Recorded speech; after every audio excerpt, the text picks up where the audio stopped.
La pâtisserie, c'est avant tout une histoire de goût, de saveur et d'émotion. Je suis Léa Reverdy, amatrice et passionnée de pâtisserie. Mon défi, vous emmener avec moi à la découverte de ce qui fait vraiment un bon dessert.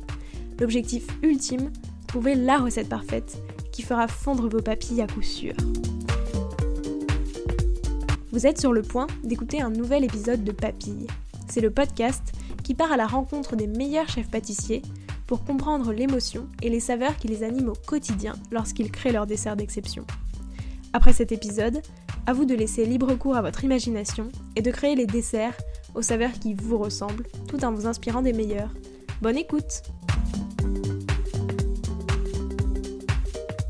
Bonjour à tous et à toutes, j'espère que vous allez bien. Après des débuts dans l'univers du cinéma, Jérôme Raffaelli a finalement décidé de consacrer sa carrière à un tout autre art, la pâtisserie. Et pas n'importe laquelle, la pâtisserie végétale. Parce qu'il ne trouvait pas son bonheur côté dessert vegan, il a tout simplement décidé de les créer lui-même et d'ouvrir sa propre boutique à Marseille, au Fan. En poussant la porte, vous y découvrirez des créations toutes plus gourmandes les unes que les autres et qui, surtout, racontent toute une jolie histoire. Souvenirs d'enfance, ingrédients poussant au même endroit, Jérôme met un point d'honneur à ce que chaque dessert traduise une pensée, une émotion ou un joli récit.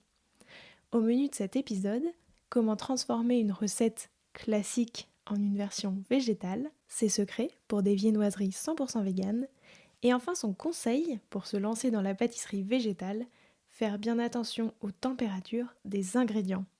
Bonne écoute!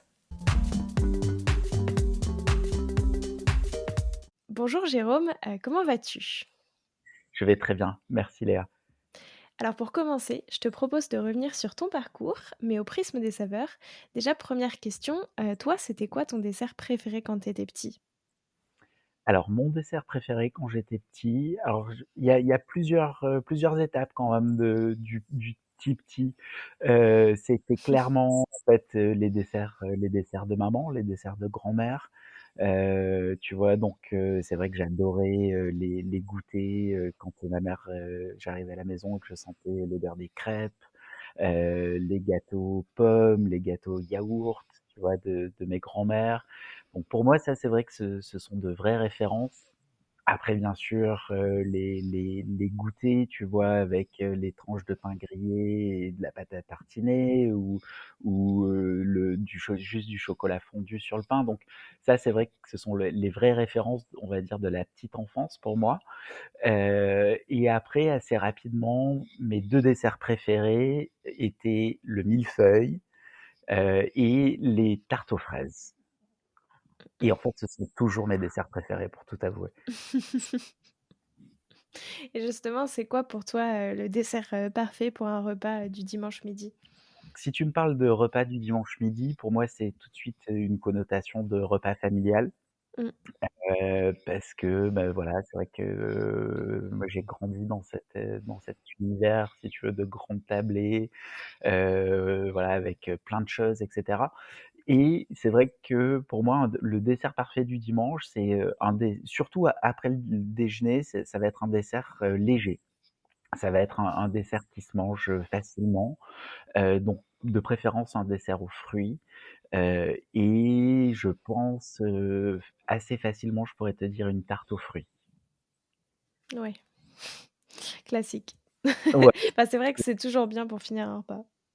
oui, oui et puis tu sais, autant il y a dans notre approche, en fait assez rapidement, comme on était sur une carte exclusivement végétale, on Mmh. a compris qu'il y avait plein de choses qu'on ne ferait pas. Les éclairs, les choux, tu vois les préparations, avec, un peu des crèmes au beurre ou des dérivés et cetera. Et en fait, c'est vrai que très rapidement, on a créé une gamme qui était une gamme qui nous plaisait, qui nous parlait et puis cette gamme en fait, on a eu de la chance, elle a trouvé son écho auprès du public qui venait nous voir et de la clientèle et c'est vrai que, bah, du coup, ça nous a permis beaucoup de liberté dans ce qu'on fait et ça nous a encouragés surtout à creuser ça, tu vois? Mmh. Mais Donc, ce que je veux dire par là, c'est qu'il y a plein de choses qu'on a revisitées parce que du coup, on s'est senti très libre de le faire parce qu'on sentait qu'il y avait un écho positif à ça. Et en même temps, il y a certaines choses que je suis incapable de sortir, si tu veux, des sentiers battus, parce que pour moi, il y a des références ultra fortes. Et notamment, par exemple, je te disais, mon dessert préféré enfant, c'était le millefeuille, ça l'est toujours. Et pour moi, le millefeuille, c'est de la pâte feuilletée caramélisée et une crème vanille. Et j'ai Ouais. beaucoup de mal, tu vois, aujourd'hui à me dire: «Tiens, si je rajoutais un praliné, si je faisais Mmh. une crème», ou tu vois? Par exemple, pour moi, l'aberration, ce serait de faire un millefeuille avec des fruits. Tu vois? Jamais, jamais, jamais de la vie, j'aurais envie de faire quelque chose comme ça. Et mon deuxième truc, c'est, effectivement tarte aux fraises. Pour moi, la tarte aux fraises, c'est, une super bonne pâte à tarte, une super bonne crème vanille et puis des fraises, cueillies à maturité, si possible, à côté de la maison. Ça, c'est la tarte aux fraises, quoi, tu vois? Donc voilà, c'est vrai qu'on est toujours un petit peu paradoxal dans ses goûts, et autant on a vraiment, voilà, beaucoup de plaisir à se dire: «Tiens, comment est-ce qu'on réinterpréterait ça ou ça?» Et pas forcément par volonté de ne pas faire ce qui a été fait avant, mais plutôt en se disant: «Qu'est-ce qui nous plaît le plus? Quelles sont les directions, qu'on a envie de creuser?» Mmh. Mais c'est vrai qu'il y a des choses sur lesquelles, et puis j'adore le principe, si tu veux, de se dire: il y a des gâteaux, qui demandent 2 préparations. Ouais. Et justement, tu vois, comme le millefeuille, tu as 2 préparations et pour que ce soit bon, bah, il faut que les 2 soient parfaits. Tu pas, un glaçage pour recouvrir si, jamais, c'est pas terrible, tu pas, un petit insert, tu pas tout ça, quoi. Tu es un peu à poil et moi j'adore cette approche-là aussi sur certains desserts. Bah, c'est vrai que du coup, c'est forcément plus technique et au moins enfin, c'est plus technique et à la fois du coup tu pardon, tu t'embarrasses pas de là, comme tu dis, de rajouter un glaçage, un truc où tout de suite ça prend beaucoup plus de temps, c'est plus long, heu et des fois, enfin, ça n'ajoute pas forcément «grand chose» entre guillemets à la au dessert final, le glaçage, par exemple. Oui, exactement et puis c'est vrai que tu as raison, forcément si tu as 2 préparations, c'est moins de temps de travail, de montage que si tu en as 4 ou 5, heu et en même temps, tu as pas droit à l'erreur. Mais tout à l'heure, tu disais du coup que comme vous êtes partis sur une gamme exclusivement végétale, vous avez dû forcément vous séparer de certains desserts, donc les choux et cetera, comme tu le disais. Est-ce que ça, vous vous êtes tout de suite résigné ou est-ce que c'est plus, vous vous êtes dit: «Au début, on va pas se compliquer la tâche avec, des préparations qui sont beaucoup plus difficiles à imaginer en version végétale, mais on le fera plus tard» et par exemple maintenant vous vous dites, «Bah si, ce serait super enfin on va essayer quand même de faire de la pâte à choux, de faire ci, de faire ça». Alors, en fait, si tu veux, ce qui s'est passé, c'est que, on a eu la chance de pouvoir démarrer très vite dans le sens où, j'ai eu mon CAP, j'ai décidé de changer de carrière, de devenir pâtissier, j'ai passé mon CAP et quasiment tout de suite après avoir eu mon CAP, on a eu la chance, d'avoir des restaurateurs, certaines personnes qui étaient intéressées par nos gâteaux et donc il a fallu commencer très vite à produire, très vite à trouver un petit laboratoire et effectivement, si tu veux, à cette époque-là, j'avais pas énormément de recettes. Donc on a fait des choses qui nous semblaient bonnes, qu'on aimait bien, et Ouais. on a commencé à proposer ça. Donc tu as raison, au début, c'était un petit peu par défaut finalement. Et puis, bah, bien sûr, le temps passant, on a, essayé de trouver de nouvelles recettes, de nouvelles techniques et cetera. Et donc il y a des choses sur lesquelles on s'est dit: «Ah bah tiens, la pâte à choux, si on faisait un essai?» Et on a fait plusieurs essais de pâte à choux, et en fait, si tu veux, pour tout te dire, tous les essais de pâte à choux qu'on a fait, je te prends ça comme exemple parce que je crois que c'est vraiment l'exemple le Ouais. plus caractéristique, tu vois? Parce que c'est vrai que s'il y a bien quelque chose où il est difficile de remplacer les œufs, c'est dans la pâte à choux, et donc à chaque fois, tous les essais qu'on a fait, lorsqu'on goûtait, on se disait: «Mouais», tu vois? Et ce truc, en fait, l'approche a toujours été de dire, en fait, tu fais toujours un choix quand tu es dans ce style de pâtisserie. Tu te dis, est-ce que je propose un chou qui est bof, mais c'est intéressant de proposer un chou parce que on va avoir une partie de notre clientèle qui ne mange plus de choux et donc c'est quand même sympa de pouvoir leur proposer.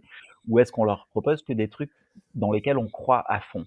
Et c'est vrai que notre approche et le choix qu'on a toujours fait, c'était de se dire, bah, on préfère pas avoir de choux et proposer des gâteaux qu'on aime, tu vois. Ouais. Voilà. Et donc du coup, c'est vrai que la pâte à choux, c'est une grande histoire. Régulièrement, on y revient, on essaie, et bon, jusque-là, on n'a rien trouvé de vraiment concluant, tu vois. Ouais, peut-être que ça viendra. Il faut Peut-être du que ça temps pour essayer, quoi. exactement.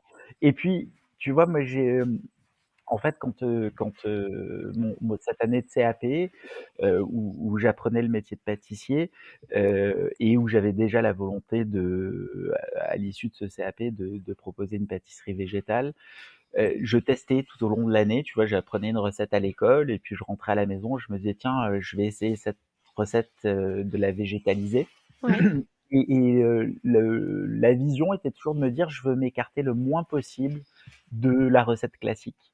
Parce que j'ai envie qu'on retrouve des textures qui soient proches de celles qu'on connaît, des goûts qui soient proches, de ceux qu'on connaît. Et parce qu'il y a une vraie beauté, si tu veux, dans cette technique pâtissière.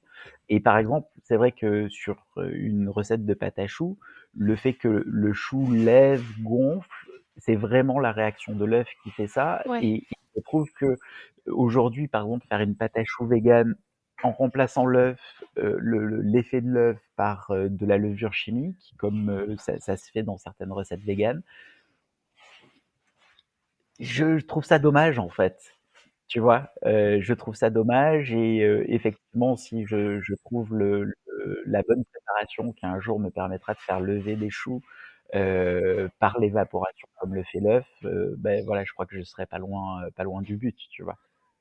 OK, ouais, c'est ça. Tu veux quand même rester au plus proche, de la pâtisserie et enfin, et des préparations traditionnelles vraiment qu'on connaît pour que du coup ça garde, enfin, parce que pour toi, rester proche de ces préparations, ça permet de garder les mêmes textures et les mêmes goûts? Ou est-ce qu'en changeant quelques trucs, on enfin Alors oui, oui, il y a si tu veux, il y a ce truc de, effectivement trouver les textures, retrouver des textures, retrouver des goûts. Mais il y a aussi en fait, je suis vraiment amoureux, si tu veux, du geste et de la ouais, réflexion derrière ces recettes. On peut dire, allez, on va dire, on ose le mot, on dit les recettes classiques. Mais ça, c'est vrai qu'une pâte à choux, c'est quand même dingue. C'est des recettes qui ont 200 ans, qui ont quasiment pas bougé, et je trouve ça fascinant, quoi, tu vois. c'est clair, Et c'est voilà, sûr. et je regarde ça avec beaucoup de, ouais, tu vois, je regarde ça vraiment avec de grands yeux et je me dis: voilà, cette recette, elle est incroyable, en fait. Il faut essayer de faire la même chose avec la pâtisserie végétale en réinventant un peu ses recettes, mais en créant un peu, bah, tu vois, les nouvelles recettes, entre parenthèses, enfin, qui soient vraiment pareilles, mais en version végétale. C'est ça, et si tu veux, sans briser cette magie-là, en fait. Je trouve qu'il y a quelque chose de magique, tu vois, Ouais. dans une recette de pâte à choux, et d'un coup, si tu te dis: «Je fais lever en mettant, de la levure», Mmh. bah, il y a plus beaucoup de magie, en fait. C'est vrai. D'ailleurs, toi, quand est-ce que tu as commencé à t'intéresser à la pâtisserie végétale et pourquoi? Alors, j'ai commencé à m'intéresser à la pâtisserie végétale lorsque je suis devenu végétalien. Donc ça fait maintenant donc 15 ans que je suis, végétarien. Ensuite, je suis devenu végétalien. Et donc, tu vois, il y a 5-6 ans de ça, c'est vrai que quand, tu cherchais une bonne pâtisserie, Ouais. quand je veux dire bonne pâtisserie, c'est, une jolie pâtisserie avec, plusieurs préparations, voilà, tu vois, dans cette approche-là. Ben, en fait, il y a 5-6 ans, tu trouvais rien. Mmh. Tu trouvais, des cookies, des brownies, des cheesecakes, des choses comme ça, et cette pâtisserie, tu la trouvais pas. Et c'est vrai qu'à chaque fois, du coup, que je faisais des entorses à cette discipline, végétalienne, c'était, pour manger, bah, souvent un chou d'ailleurs. Heu et c'est vrai que, bah, dans mes desserts préférés, on peut rajouter le chou aussi. Heu et donc si tu veux, donc ça voilà, et en fait, à ce moment-là, il se trouve que donc je faisais du cinéma, j'étais premier assistant réalisateur et un petit peu comme une histoire d'amour, ça a été un métier qui m'a passionné pendant des années et que j'ai rêvé de faire, alors que j'étais tout petit et que j'ai eu la chance, de faire auprès de gens, qui m'ont donné envie de faire ce métier et j'ai eu vraiment beaucoup de chance, dans ce parcours-là. Et puis à un moment donné, si tu veux, j'ai senti que mon envie s'atténuait un petit peu et vraiment, ouais, comme dans une relation, tu te dis, «Ça a été extra, ça l'est plus vraiment Ouais, et est-ce que c'est pas le moment de passer à autre chose?» en fait, tu vois? Avec, vraiment toute la gratitude que tu as pu avoir, sur ce qui s'est passé, mais en même temps avec, aussi la conscience qu'aujourd'hui, à ce moment-là, en tout cas, ce métier me rendait moins heureux, tu vois?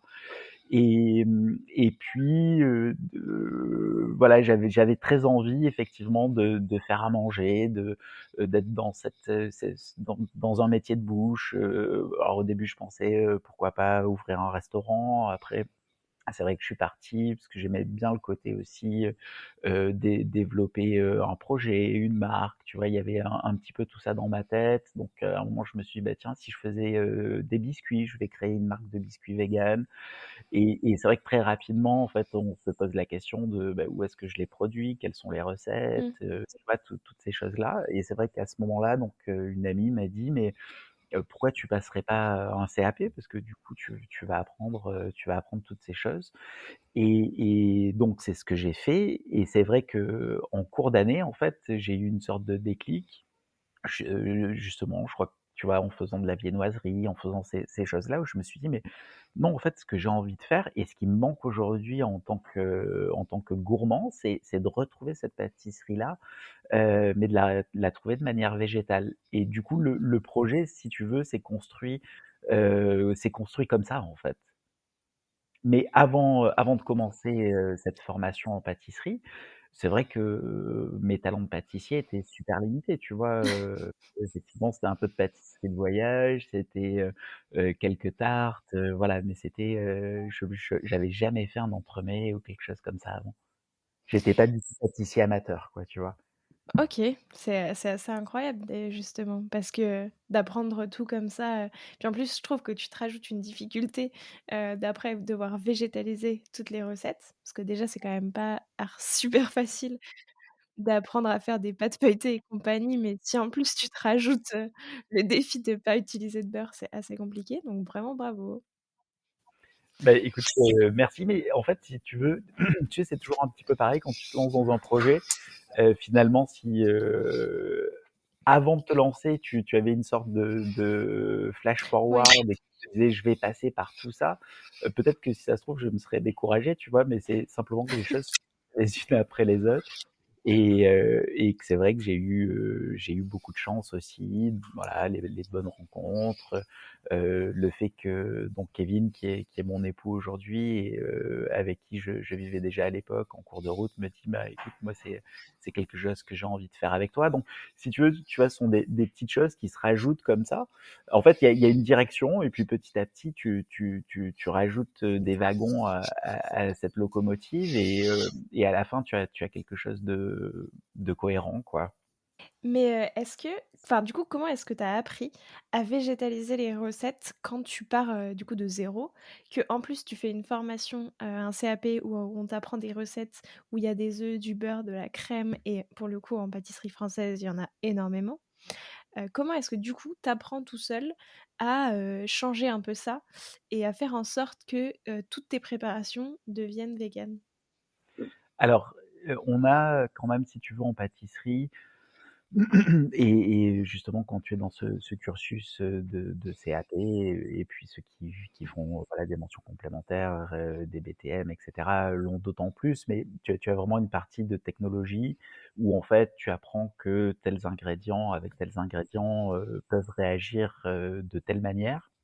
Et donc Mmh. j'ai essayé d'appliquer cette logique-là, si tu veux, en me disant: «Beh, tiens, je sais que telle chose va pouvoir amener, de la protéine, je sais que telle chose va hydrater ma pâte».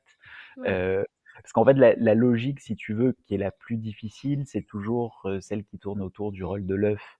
Parce que finalement, sur les matières grasses, voilà, si on fait facile, on sait qu'on a, au pire, de la margarine qui va pouvoir, jouer le rôle du beurre. Avec l'écueil qui est celui du goût, parce que c'est vrai que la margarine, en fonction de la manière dont tu l'utilises, elle va laisser un goût qui est pas terrible. Mais Ouais, bon, mais d'un point de vue, si tu veux, technique, ça fonctionne. Donc c'est vrai que la vraie réflexion, elle se joue toujours autour du rôle de l'œuf, sachant l'œuf, c'est un ingrédient qui a plein d'actions différentes sur une recette. Donc c'est toujours de se dire: «Ah beh, voilà, mon œuf là, il va servir, à avoir une coagulation, il va servir, à émulsionner, il va servir à hydrater. Donc quelles sont, dans ma trousse à outils, tu vois, les choses dans lesquelles je vais pouvoir piocher pour le remplacer?» Et puis c'est vrai que ce qui est bien, c'est que, bah, au fur et à mesure, tu vois comment les choses réagissent, et puis aussi au fur et à mesure, tu connais de plus en plus d'ingrédients, donc ça permet d'améliorer tes recettes, en fait. et justement, est-ce que tu utilises vraiment, énormément de nouveaux ingrédients? Dans le sens où, enfin, le lait végétal, tu vois? Ou crème végétale, je c'est pas si, c'est un nouvel ingrédient dans le sens où ça fonctionne pas exactement pareil qu'une crème, classique, parce que c'est moins Mmh. gras, une crème d'amande, par exemple. Mais Ouais. est-ce que, il y a d'autres nouveaux ingrédients que tu as complètement découverts avec la pâtisserie végétale, et que tu as dû apprendre à utiliser?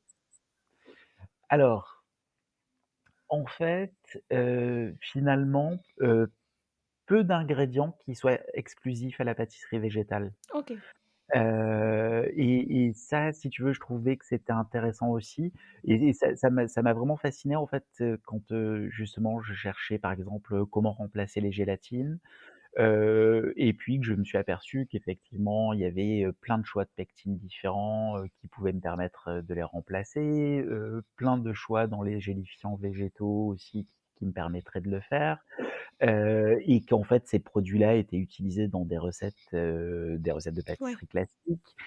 Donc en fait, si tu veux, c'est vrai que c'était en discutant à chaque fois avec, des confrères, avec des fournisseurs, sur des salons, tu vois? Je me souviens, cette année de CAP, être allé au CIRA et être revenu avec plein de trucs, plein d'idées, mais si tu veux, de choses que j'étais allé piocher, sur des stands qui faisaient, voilà, tu vois? Qui étaient adressés à tous les pâtissiers. Heu, voilà, certaines gommes, tu vois? Comme, par exemple la caroube, et cetera, qui sont, vraiment des texturants qui sont super, qui sont en plus, pas spécialement hyper transformés, et qui permettent d'avoir de très belles textures.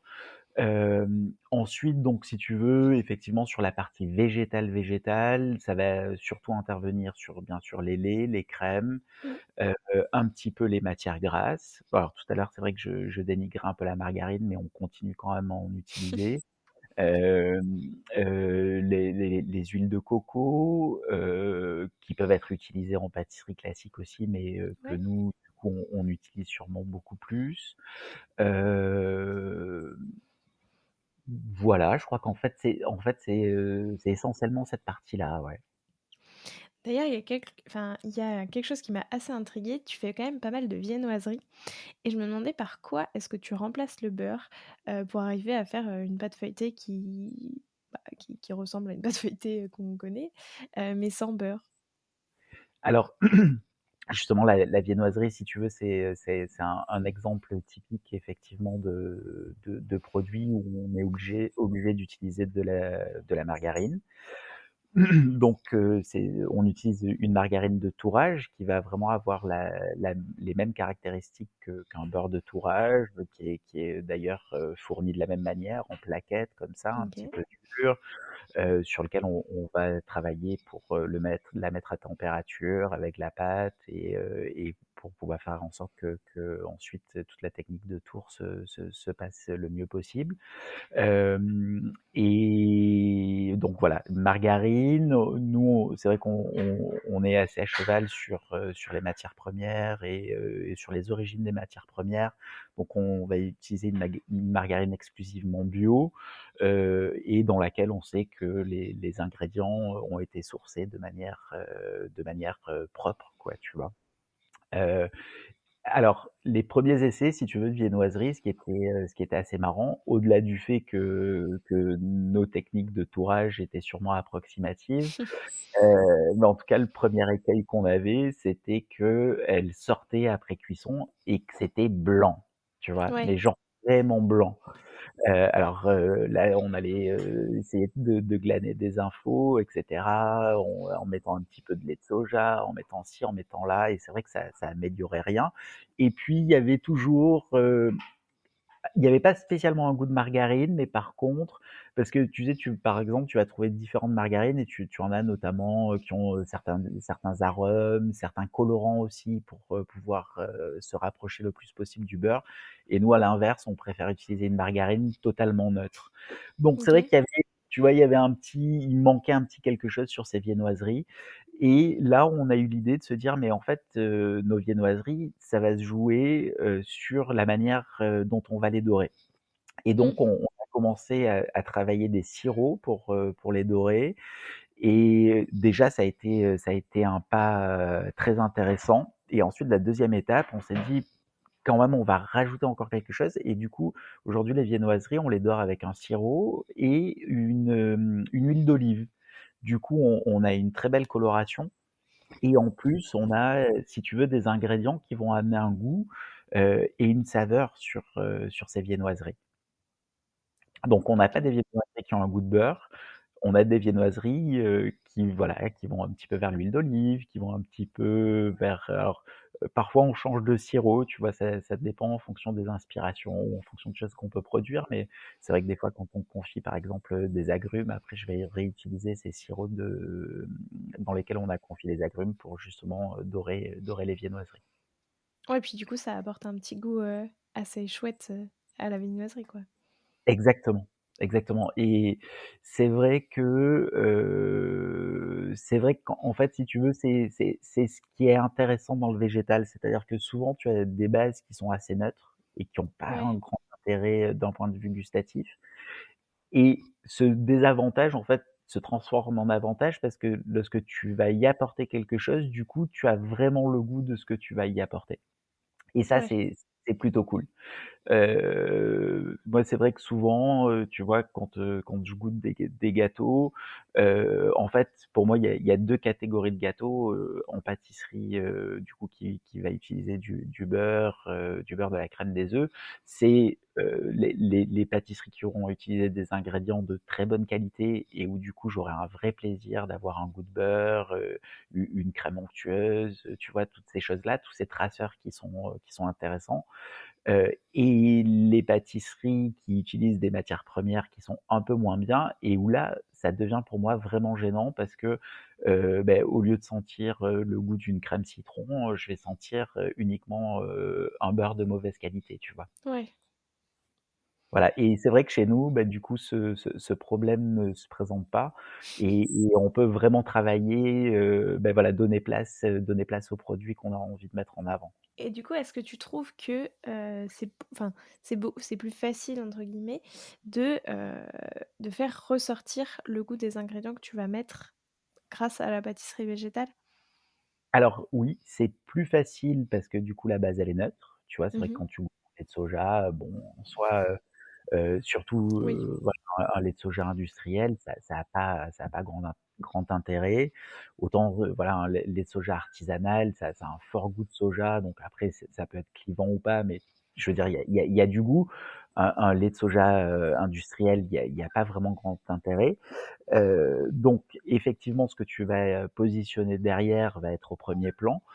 Mais il faut trouver comment l'associer parce que comme tu disais tout à l'heure, en fait, ces crèmes ont très peu de matière grasse, donc il faut effectivement y amener, la matière grasse nécessaire pour que le goût qu'on a envie de travailler, par exemple la vanille, puisse, vraiment s'infuser dans la préparation. Ouais et ça, du coup, comment est-ce que tu fais généralement? Est-ce qu'il y a une technique, pas qui fonctionne à tous les coups, mais tu vois, qui est quand même plus efficace que d'autres pour faire ça? Alors, en fait, vraiment, en tout cas sur des parfums comme, la vanille, alors nous on travaille, qu'avec des parfums naturels. Par exemple, Ouais, on a un gâteau qui est, aujourd'hui, je pense devenu le plus emblématique de la carte et qui d'ailleurs, ne bouge pas depuis qu'il est arrivé et que l'on a appelé balade en garrigue. C'est en fait une crème, c'est une mousse de romarin avec une crème aux pralines et pignons, une crème d'amande. C'est sur un fond de tarte et donc on a une crème d'amande, dans laquelle, on rajoute un sirop, que l'on fait à base, d'aiguilles de pin, de romarin, quelque chose de très aromatique et en fait, si tu veux, le romarin, bah, on va, utiliser une infusion lente, que l'on fait parfois sur 2-3 heures pour avoir le bon goût dans la mousse, en sortie. Donc en fait, c'est le temps finalement, ouais, c'est le temps OK. qu'on va donner à la préparation. OK, c'est plutôt des temps d'infusion plus longs par rapport à des crèmes, traditionnelles qui permettent d'avoir plus de goût et de vraiment donner de contrer un peu ce manque de matière grasse qui absorbe tout de suite le goût d'un produit. Exactement et puis c'est les on va toujours aussi nourrir, de matières grasses supplémentaires. Est-ce qu'il y a une saveur, qui t'évoque au fin? Enfin, au fond. C'est ça, offant. Hem, est-ce qu'il y a une saveur qui m'évoque offant? Heu, écoute, j'ai envie de te dire, celle de la vanille. Celle de la OK. vanille parce que, moi c'est vrai que c'est un de mes parfums préférés. Qu'aujourd'hui on a la chance en plus de pouvoir travailler avec, 2-3 jolies catégories de vanille qu'on va utiliser en fonction des préparations. Que du coup, c'est vrai qu'assez rapidement on s'est dit: «Bon, voilà, il y a» tu sais, si tu veux par exemple dans nos crèmes, il y a aucune poudre à crème, il y a aucun arôme, et comme je suis fou de vanille, bah, c'est vrai qu'on a vraiment essayé de mettre du soin sur ces parfums-là et c'est toujours moi j'aime toujours nourrir, un petit peu. C'est rare qu'il y ait un gâteau dans lequel il n'y ait pas un peu de vanille quelque part, tu vois? OK. Et d'ailleurs, pourquoi, est-ce que c'est au fin? Parce que partout, il y a écrit qu'il faut demander à un vrai Marseillais ce que ça signifie. Donc je te le demande, qu'est-ce que ça signifie au fin? Tu connaissais cette expression ou pas? Non, pas du tout. Pas du tout? Alors en fait, si tu veux, c'est très amusant, donc offend, les Marseillais, ils vont l'utiliser comme une exclamation et ce qui est OK. très amusant, c'est que cette exclamation, elle peut être utilisée de manière, assez facile, par exemple, «Au fan, regarde, ce» je sais pas, «Regarde, ce coucher de soleil comme il est beau», tu vois? Donc ça va vouloir dire, oh, enfin, tu vois? Vraiment ce côté exclamation, mais ça peut vouloir dire jusqu'à limite, donc ça va de «Oh là là», si je dois te le traduire, jusqu'à «Oh putain». Tu vois? Ça couvre OK. tout ce truc-là et en fait, donc l'idée est venue de Kevin, qui lui est pas marseillais puisqu'il est, en fait, voilà, Kevin vient de la région parisienne et quand on cherchait un nom pour notre boutique, alors on voulait quelque chose qui évoque, effectivement le végétal, quelque chose qui nous représente, quelque chose aussi, qui nous inscrive dans cette tradition méridionale, parce que c'est ici que cette aventure a commencé et puis aussi parce qu'on trouve qu'il y a une vraie belle tradition de sucreries et de sucrés, dans le sud de la France. Donc pour toutes ces raisons, si tu veux, on cherchait, le mot qui allait correspondre et puis un jour Kevin me dit, «Mais qu'est-ce que tu penses de Offan?» Et moi du coup en tant que Marseillais si tu veux, je lui dis: «Mais «Quand même, tu crois?» Parce que ça veut dire quand même plein de trucs différents et on a laissé mûrir le truc et à un moment, on se dit: «Mais on va détourner l'orthographe et on va l'écrire comme l'animal» et Mmh. parce que s'il y a bien quelque chose, si tu veux, sur lequel il y aura jamais de débat, c'est que de toute façon, faire du végétal, c'est quand même mieux pour les animaux. Donc on s'est dit, effectivement, plutôt que de mettre des petites feuilles, un petit arbre, machin, sur notre logo et d'appeler ça X végétal, machin, etc. Eh ben on s'est dit oui, c'est le fan, c'est l'animal. On va avoir un joli petit animal totem et en plus on est vraiment dans cet ADN marseillais, tu vois. Est-ce que c'est un nom qui fait rire vos clients? Parce que du coup, comme vous êtes à Marseille, tous les gens connaissent l'expression, j'imagine? Oui, c'est un nom qui amuse beaucoup, c'est vrai. Puis au moins on le retient du coup. C'est vrai et puis tu sais, il y a effectivement les Marseillais, on va dire d'une génération, au-dessus de la nôtre, qui sont toujours, voilà, qui disent: «Ah au fan, vos gâteaux ils sont trop bons», donc si tu veux, ils font un amalgame entre la vraie expression et du coup le nom de la boutique. Ah, c'est rigolo ça. C'était quoi les saveurs de ta toute première création? Alors les saveurs de ma toute première création, en fait, c'est un gâteau que l'on a encore, qui s'est amélioré avec le temps, mais en fait c'est une tarte citron sur laquelle on est parti en fait, dans l'idée d'accentuer, d'utiliser la saveur du citron, avec des épices et notamment, les épices, que l'on a choisies, c'est la tonka et le timut. Alors, la tonka parce qu'en fait j'ai fait une association d'idées, en me disant: «La tonka marche bien avec le chocolat, le citron marche bien avec le chocolat, il y a pas de raison que citron tonka, ce soit pas une association sympa» et le timut pour ajouter un petit peu de peps, à la mousse et en fait, c'est aussi un gâteau si tu veux, donc c'est une tartelette en fait et c'est une tartelette, on avait envie d'être vraiment sur le citron et vraiment sur l'acidité, plus dans l'idée d'un sorbet limite, tu vois? Que d'une crème citron traditionnelle justement dans laquelle on va sentir beaucoup le beurre et les œufs. Et donc voilà, on est parti sur cette crème-là, ensuite qu'on a travaillé en diplomate, donc qu'on allège avec un petit peu de chantilly et aujourd'hui ce gâteau, comme je te dis, c'est amélioré. On a rajouté un petit confit citron, on a rajouté un petit moelleux à l'intérieur pour être toujours dans l'idée de vraiment mettre le citron à l'honneur. Mais en tout cas, la préparation de base et puis cette association, citron tonka timut est toujours là. Donc c'était dans la première création. Comme quoi. Et Oui, c'était quoi comme les quoi. saveurs de ta toute dernière création? Ah, les saveurs de ma toute dernière création, bah, écoute, c'est quelque chose qui est pas encore, en boutique, qu'on vient de valider aujourd'hui avec l'équipe et puis avec Kevin qui vient de goûter. C'est un baba, en fait, sur lequel on a voulu, rendre hommage, au Mexique. OK. Hem et donc c'est un biscuit savarin qui va être, infusé, d'un sirop d'agrumes, et de tequila ambré et puis, sur ce savarin, on va travailler, en fait, le maïs en purée et un petit condiment citron vert, menthe et piment vert. OK. Plus, épicé. Oui, plus épicé, plus épicé. Ça représente quoi pour toi la pâtisserie? La pâtisserie pour moi, c'est le réconfort. Alors c'est peut-être je suis peut-être en terrain commun, tu vois, de dire ça, mais vraiment je crois que c'est pour moi ce qui le caractérise le mieux. Heu, Pourquoi? Parce que, beh, ce sont ces souvenirs d'enfance dont on parlait tout à l'heure.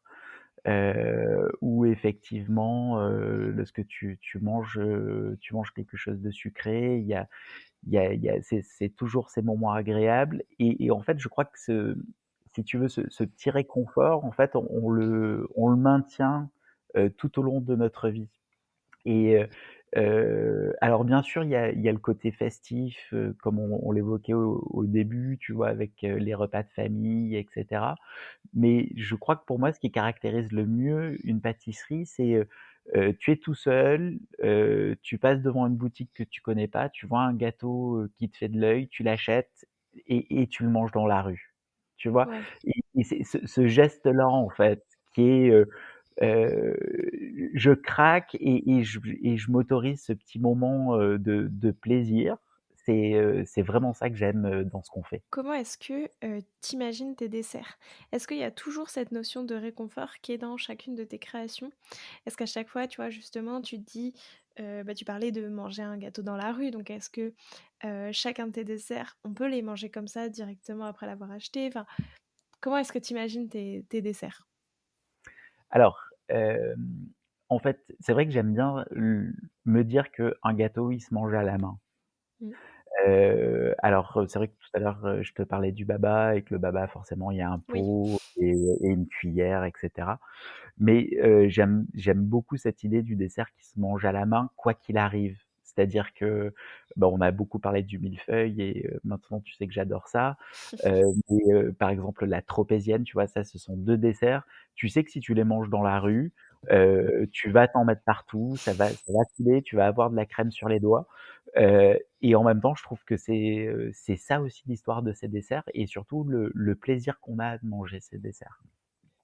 Alors après, comment est-ce on en arrive, voilà, à sortir un dessert et puis à avoir de nouvelles créations en boutique? Il peut y avoir plein de sources différentes. Il peut y avoir, des ingrédients sur lesquels, tu vois, on va goûter quelque chose, on va avoir un coup de cœur et puis, on se dit: «Ah mais ça, il faut qu'on arrive à l'associer à quelque chose et il faut qu'on arrive, à en faire un dessert». Hem, il y a vraiment moi, c'est vrai que j'aime beaucoup, avoir une certaine approche du produit dans ce qu'on fait. Et que ça m'arrive, par exemple, tu vois, à l'automne cette année, pour te donner un exemple, il y a une cliente qui est arrivée avec, 3 énormes sacs, tu sais, de supermarché comme ça Ouais. et en fait, elle me dit: «Voilà, je vous ai amené des arbouses parce que j'en ai plein le jardin et je sais que vous allez, savoir en faire quelque chose». Et tu vois, on se retrouve avec, je sais pas, peut-être, 6 kilogrammes d'arbouses. Et c'est vrai que moi, c'est un fruit qui me parle parce que tout de suite, ça me rappelle, les balades, dans les collines et cetera de Provence et je me dis: «Mais, voilà, bien sûr, il faut en faire quelque chose» et on en a fait quelque chose de très simple, tu vois? Sous forme de tartelette. On a cuit ces arbouses. J'avais jamais travaillé ce produit et je me suis aperçu qu'en fait, c'était tout simplement extraordinaire une fois cuit avec un petit peu de citron. C'est meilleur pour moi que n'importe quelle préparation, aux fruits de la Ouais. passion, tu vois? Il y a ce côté acidulé, il y a beaucoup de parfums et cetera et on a fait une tartelette extrêmement simple sur ce produit-là. Heu, donc ça, je dirais, c'est des associations qui se font de manière, immédiate parce que tu as un coup de cœur et tu te dis, «De toute façon, l'idée c'est de trahir le moins possible, le produit que j'ai».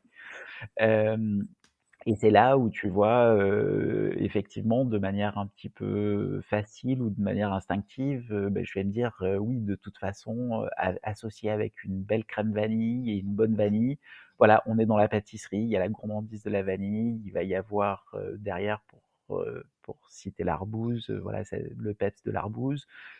J'ai aucun doute, je sais que ce sera bon», tu vois?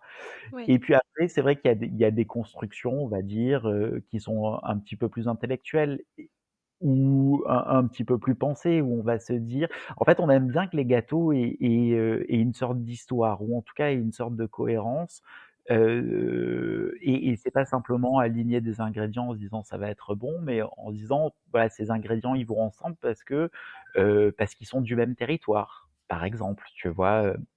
Tout à l'heure, je te parlais de la balade en garrigue, donc cette mousse romarin et associée à ce praliné pignon. Ce dessert, au départ, j'avais envie de revisiter la tarte aux pignons, provençale, tu vois? OK. Classique. Puis on avait fait quelques essais, et notamment on travaille avec, un fabricant, voilà, qui, alors, c'est plutôt quelqu'un qui a un grand savoir-faire autour, des fruits secs et puis ensuite ils se sont mis à faire, effectivement des préparations comme des pâtes, à base de ces fruits, des pralinés et cetera et donc cette maison s'appelle Esprit Gourmand, ils sont à Marseille et ils nous ont proposé un praliné pignon. Et là-dessus, je me suis dit: «Mais oui, c'est le pignon, en fait, qu'est-ce que c'est?» Le pignon, c'est une balade, c'est une balade, sous les pins. Où est-ce qu'on trouve des pins? Chez nous, souvent, c'est associé au bord de mer, c'est associé à d'autres aromates, le thym, le romarin et si tu veux, je suis allé piocher dans ce terroir-là en me disant: cherchons les ingrédients, qui sont de toute façon naturellement ensemble Mmh. et proposons quelque chose autour de cette idée-là, tu vois? OK.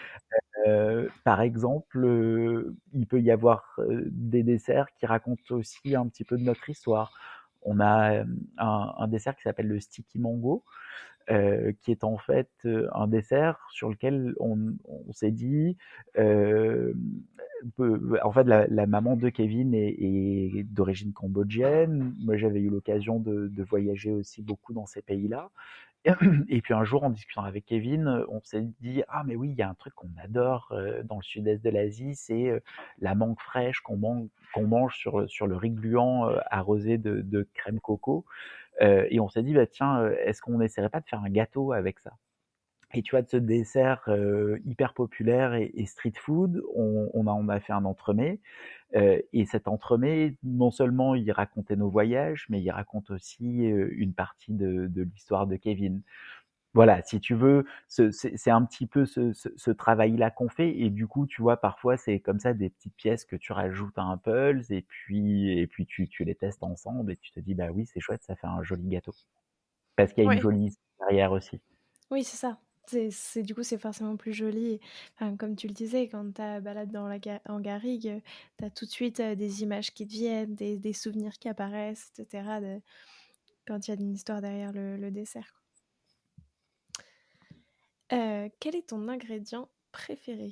Ton petit chouchou? Celui dont tu peux pas te passer, mais tu pas le droit de répondre la vanille parce que c'est trop simple. Alors, mon ingrédient préféré, je pense et c'est vrai que j'en mets, souvent, même si c'est pas partout parce que il y a tout de suite une connotation qui est un petit peu présente, mais c'est le sucre complet. Donc on OK. utilise, alors il peut avoir différents noms, il peut s'appeler Rapadura, il peut s'appeler Panela, mais c'est vrai que c'est un sucre que j'adore utiliser, parce que, si tu veux, encore une fois, je trouve que son intérêt, c'est pas seulement d'amener, du sucre, mais c'est aussi, tout de suite de donner un parfum, de donner du caractère et notamment, c'est un sucre que j'utilise, dans beaucoup de biscuits, dans, beaucoup de pâtes, hem, voilà, c'est vraiment quelque chose que j'affectionne beaucoup et puis, si j'avais droit à un deuxième, je dirais l'huile d'olive aussi.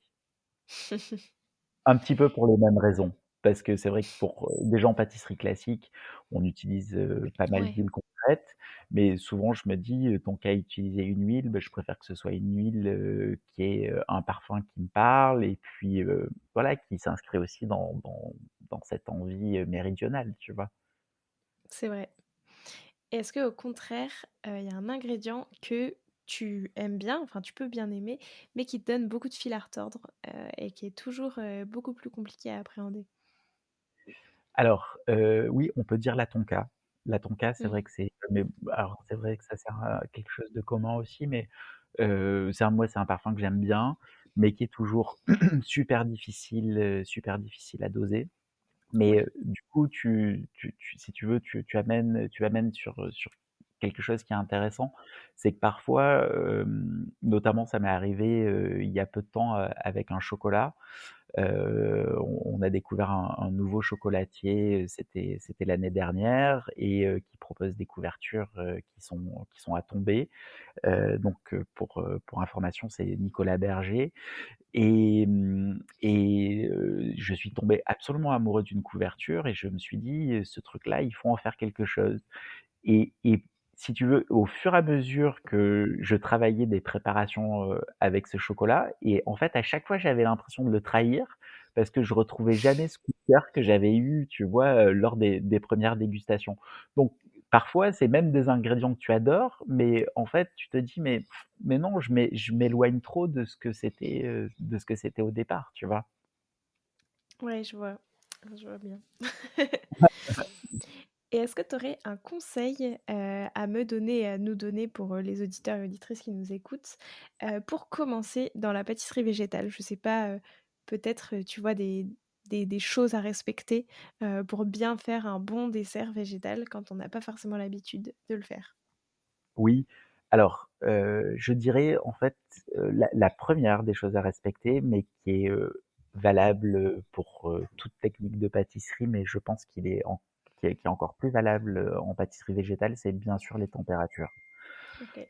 Être toujours, super vigilant, de travailler avec les bonnes températures, parce que vraiment le résultat et les textures des préparations et la tenue des préparations, va être complètement lié, si tu veux, au respect de ces températures-là. Et la 2e chose, c'est, on utilise beaucoup de techniques d'émulsion et c'est vrai que ces techniques d'émulsion, parfois, peuvent être plus ou moins, faciles à réaliser et voilà, être vigilant pour, toujours avoir de belles émulsions, qui donneront bien sûr, derrière des crèmes, onctueuses, lisses, brillantes et cetera. Parce que du coup, dans le enfin, en utilisant des ingrédients uniquement végétaux, tu fais beaucoup plus, enfin, tu as beaucoup plus ce principe d'émulsion qu'en pâtisserie traditionnelle? Alors, je sais pas si je l'ai plus, mais parfois avec plus de difficultés. OK. Notamment, tu vois, par exemple, l'huile de coco, c'est un ingrédient, c'est une huile qui est ultra capricieuse, qui va s'émulsionner très difficilement et qui va trancher très facilement.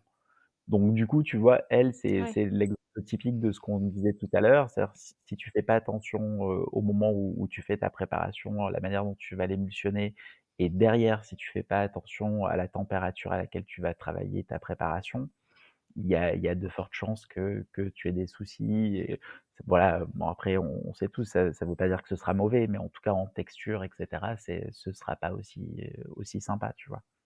OK. Très, très clair. Bah, écoute, maintenant, je te propose de te prêter au jeu du questionnaire de Proust des saveurs. Déjà, si toi, tu étais une saveur, tu serais laquelle? La fraise. Sans hésiter. Tu vu? J'ai pas dit la vanille, hein.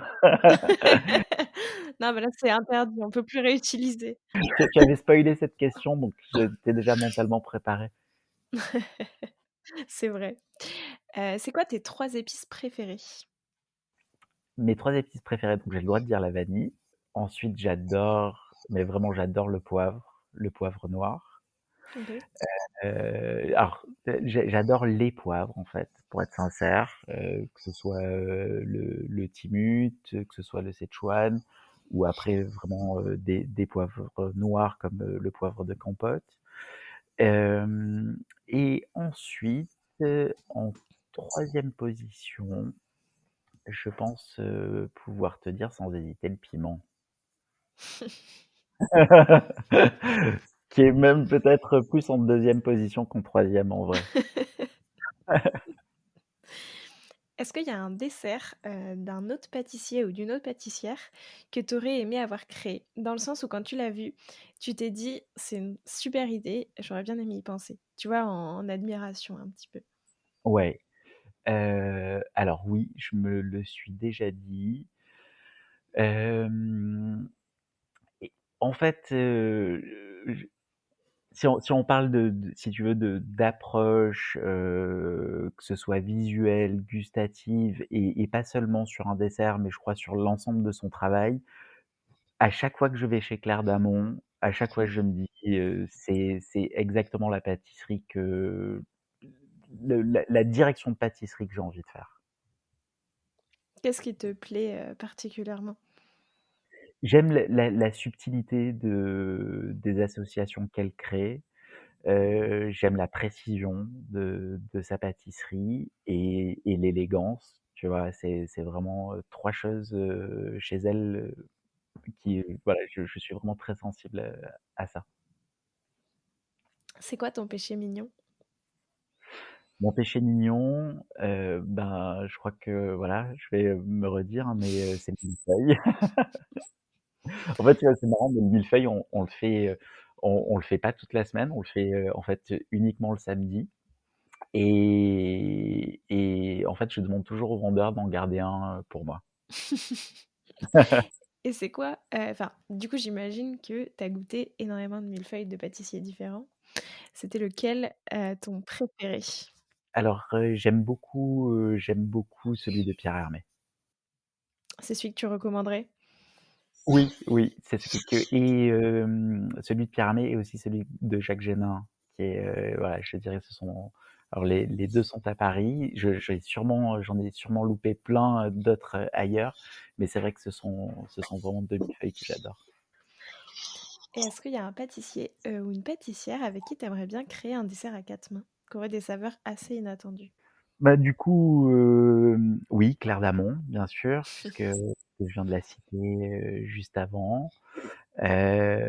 Ensuite, beh, je peux parler, de Clément Higgins, donc Mmh. des bricoleurs de douceur qui est un collègue et c'est vrai qu'on n'a jamais eu l'occasion, en tout cas de travailler sur une créa à 4 mains, mais je suis sûr que c'est quelque chose, sur lequel on aurait beaucoup de plaisir, qu'on aurait beaucoup de plaisir à faire. Et bien sûr, je dirais pourquoi pas Pierre Hermé aussi parce que s'il y a bien un pâtissier qui, à ce moment-là de ma vie, parce qu'il faisait appel déjà, à plein de souvenirs, voilà, c'est Pierre Hermé. Oui, mais ça, c'est sûr. Qui n'en rêve pas? Mais du coup, dans tes inspirations, aussi, je veux dire, parce qu'on s'inspire forcément tous de ce que font aussi les autres. Dans tes inspirations, il y a pas du tout que des pâtissiers enfin, qui font de la pâtisserie végétale. Il y a vraiment, enfin, toute la pâtisserie et tu puises un petit peu dans toutes les ressources que tu trouves, pour toi avoir, de nouvelles idées, penser à des nouveaux ingrédients, des nouvelles associations et cetera. Oui, beh, si tu veux déjà parce que, bah, c'est vrai qu'on est encore, assez peu nombreux en France à faire, Oui, de la pâtisserie végétale, comme on le fait, tu vois? Ou comme on l'imagine ou comme on a envie de la concevoir. Donc c'est vrai que le choix de l'inspiration, bah, il est beaucoup plus, du coup vers une pâtisserie, qui utilise des ingrédients plus classiques et c'est vrai que pour moi, c'est super important de toute façon de goûter, dès que quelque chose me fait de l'œil oui, ou me plaît. Parce que encore une fois, si tu veux, pour moi, la référence, c'est la pâtisserie faite avec, des ingrédients classiques. oui, de toute façon, qu'après toi, tu vas remixer pour que ça devienne végétal. Exactement. Tu vois, la pâtisserie, elle évolue hyper vite, donc c'est vrai que, bah, que ce soit en termes de texture, de montage, de dressage et cetera, j'ai vraiment besoin de savoir, de goûter, et de voir ce qui se fait, tu vois? Et ce qui, moi, à mes yeux, se fait de mieux ou de plus inspirant. C'est sûr. D'ailleurs, est-ce que selon toi, la pâtisserie végétale, c'est la pâtisserie de demain? Et sinon, comment est-ce que tu imagines la pâtisserie de demain? Je pense que c'est, en tout cas, une partie de la pâtisserie de demain. Hem, Moi, je crois que la pâtisserie de demain aujourd'hui, c'est vrai qu'on a un petit peu, je dirais, fragmenté, tu vois, différentes, branches de la pâtisserie. On se dit, voilà, il y a la pâtisserie qui utilise des ingrédients classiques, il y a la Mmh, pâtisserie végétale, il y a la sans gluten, il y a celle à IGBA. Mais en fait, si tu veux, pour moi, tout ça, à partir du moment où c'est fait, c'est fait avec, cette envie de allez, je vais oser le mot, tu vois? Je vais dire cette envie d'excellence ou cette envie de toujours mieux faire, de toujours, développer des techniques qui correspondent, de mieux en mieux, à ce qu'on a envie de faire. En fait, je crois que si tu veux, de toute façon, tout ça va dans le même sens mmh, et à l'avenir, je vois pas pourquoi, finalement un gâteau pourrait pas avoir, tu vois, un biscuit qui soit, végan et sans gluten et puis, fait avec une mousse, qui elle contienne des œufs, tu vois? Pourquoi pas? ouais, Je pense qu'en fait, ce qui est intéressant, nous, on a choisi de faire exclusivement ça, donc effectivement, on peut pas sortir de cette ligne directrice. Mais en même temps, ce qui est intéressant, c'est de se dire qu'on apporte de nouvelles techniques et que ces techniques-là, elles peuvent être réutilisées, hors contexte, exclusivement végétal, en fait. Oui, complètement. Complètement. Donc voilà, et c'est vrai que je pense, que la vitrine de la pâtisserie de demain, ce sera une vitrine qui va mélanger toutes ces choses-là, en fait. Très intéressant. Merci beaucoup. Je t'en Alors prie. maintenant, j'ai 5 dernières questions. Tu plutôt herbe aromatique ou épices? Ouh là là! Je peux te dire les 2. Non, heu, allez, on va dire herbe aromatique. Plutôt viennoiserie ou entremets? Plutôt entremets. Été ou automne? Enfin, saveur d'été ou saveur d'automne? Alors définitivement celle d'été. Fruits ou chocolat? Fruits, totalement aussi, sans hésitation. Et enfin, plutôt chou ou millefeuille? Est-ce que je dois vraiment répondre à cette question? Parce que quand on arrive à la fin de l'émission, ils auront déjà entendu que j'aime que mon gâteau préféré, c'était le millefeuille. Donc définitivement millefeuille aussi. Ah, mais tu dit que t'aimais bien le chou aussi, donc t'aurais pu finalement te dire. Merci beaucoup, en tout cas, Je t'en Jérôme, pour ton prie, temps. J'aime bien avec demander à mes invités un petit défi à me lancer et à nous lancer, à tous les auditeurs qui voudraient le refaire. Un défi pâtissier à tester, à la maison ou voilà, à la maison, qui est en lien avec l'épisode, que ce soit un ingrédient à tester, une recette à refaire, enfin voilà, un défi à nous lancer. Qu'est-ce que tu peux nous proposer? et ben, du coup, le défi que j'aimerais bien vous proposer, puisque je crois que dans les choses dont je vous ai parlé et voilà, dans mes saveurs favorites, je vous ai parlé de 2 choses, c'est de la fraise et du piment. Mmh. Je veux bien, si vous arrivez à faire une association fraise-piment, que vous me montrez, les résultats. C'est un beau défi, ça va être Si certaines personnes le font, n'hésitez pas à nous taguer sur les réseaux sociaux et cetera, parce que j'ai vraiment envie de voir, ce que vous faites. Et s'il y a des gens dans la région, pourquoi pas de goûter aussi? autant en profiter. Bah, écoute, merci beaucoup. Je te laisse Je le vous en mot de la fin. Est-ce qu'il y a Pardon. quelque chose, que tu voudrais ajouter pour conclure cet épisode? Eh ben, écoute, tout simplement, je voudrais te remercier voilà, de nous avoir, consacré ce temps, parce que c'est vrai que c'est toujours, vraiment plaisant de pouvoir parler, de ce que l'on fait et de ce qui nous passionne, de ce qui occupe aussi, 95 de nos journées. Et c'est vrai que c'est vraiment, touchant, plaisant et avec beaucoup de plaisir, donc voilà, je voudrais te dire merci Léa. Bah, merci à toi parce que c'était vraiment très enrichissant, et c'était un grand plaisir aussi de pouvoir discuter avec toi. J'espère que cet épisode vous a plu et moi je vous dis à la semaine prochaine. Prenez soin de vous.